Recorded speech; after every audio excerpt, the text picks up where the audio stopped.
ఇదిగోండి, ఈ plug box ఒకసారి కాలింది నేను మా సిస్టర్ ఉన్నప్పుడు.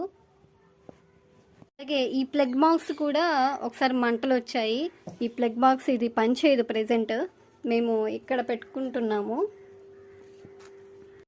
ఈ ప్లగ్ బాక్స్ కూడా నేను ఒకసారి వైర్ పెట్టినప్పుడు షాక్ కొట్టింది. చాలా ప్రమాదాల నుండి దేవుడు మమ్మల్ని కాపాడుతూ వచ్చారు కాదండి, చాలా ప్రమాదాల నుండి దేవుడు కాపాడుతూ వచ్చారు.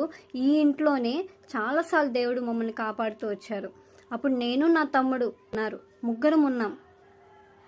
సో దేవుని యందు మనం భయభక్తులుగా ఉంటే దేవుని దృష్టికి మనము ఎక్కువ ప్రాధాన్యత దేవునికి ఇచ్చి మనము ఆయన వాక్యముగానే ఆయన ప్రార్థన అనునిత్యం వాక్యానుసారంగా మనం జీవిస్తూ మనల్ని మనం సరిచేసుకుంటూ ఆయన త్రోవలో నడిస్తే దేవుడు అనునిత్యం మనకు తోడుగా ఉండి చాలా ప్రమాదాల నుండి కాపాడుతూ ఉంటారు. ఇది నా సాక్ష్యం అండి.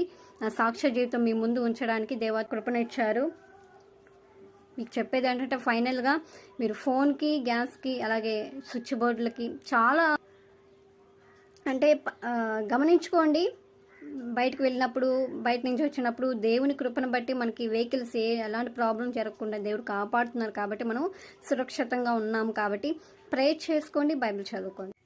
ఫైనల్గా నేను చెప్పేది ఏంటంటే ప్రియ దేవుని సహోదరి సహోదరుడా, మనం ఏ విషయంలో అయినా నిర్లక్ష్యం చేయకుండా జాగ్రత్తగా ఉండాలి. అది దేవుని విషయమైనా మన పర్సనల్ విషయాలైనా.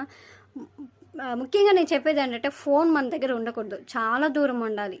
ఆ ఫోన్ వల్ల చాలామంది చనిపోయారు. దేవాతి కృపను బట్టి మమ్మల్ని దేవుడు కాపాడాడు. కాబట్టి ఇప్పుడు నీ ముందు నేను వీడియో తీసి పెడుతున్నాను. నా పాత మొబైల్ నా దగ్గర ఉంది. పాత మొబైల్ కూడా షేక్ అవుతుంది, చాలా డిస్టర్బెన్స్ అవుతుంది ఆ ఫోన్ వల్ల అని చెప్పి నేను పక్కన పెట్టేస్తాను, అది వాడకుండా. ఇంకోటి వివో మొబైల్ నేను వాడుతూ ఉన్నాను. ఇప్పుడు టౌన్ నుంచి నేను వచ్చాను, గ్యాస్ వెలిగించి వంట చేస్తూ ఫోన్ అక్కడ పెట్టాను పక్కన. చాలా దూరం ఉంది గ్యాస్కి ఫోన్కి. సో ఈ ఇన్సిడెంట్స్ జరిగింది. మంటలు వస్తూ ఉన్నాయి. అసలు నా థాట్ అంతా ఎట్లా ఉంది